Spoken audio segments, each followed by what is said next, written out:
The US and Britain announced new sanctions against Russia Wednesday after Ukraine said hundreds of civilians were found dead around its capital, as Kyiv warned residents in the east of the country to get out, now ahead of a feared assault.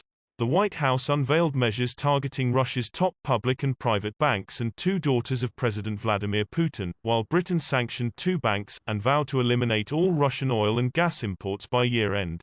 Their actions followed an international outcry after Ukraine said its forces found hundreds of civilians dead around the capital Kyiv, including the town of Bucha, after Russian troops withdrew. In a video address to the UN Security Council on Tuesday, Ukrainian leader Volodymyr Zelensky showed harrowing images of corpses, including of children, that he said were victims of Russian atrocities.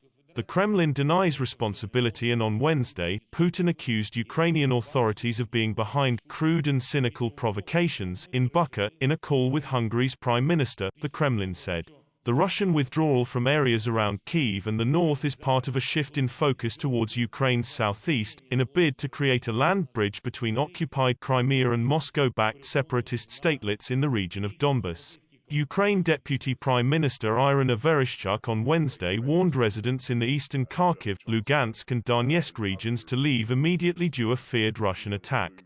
"It has to be done now because later people will be under fire and face the threat of death," she wrote on Telegram. NATO chief Jens Stoltenberg said there was no sign Putin had dropped his ambition to control the whole of Ukraine.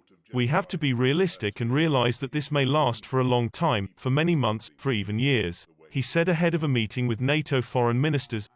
Zelensky called for Russia's exclusion from the UN Security Council, where it is one of 5 members with veto power, and made an impassioned plea for action in response to the civilian killings.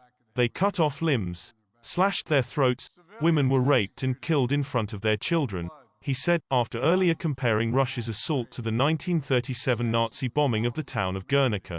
The US and Britain have also pressed to have Russia excluded from the UN Human Rights Council, with a vote aye.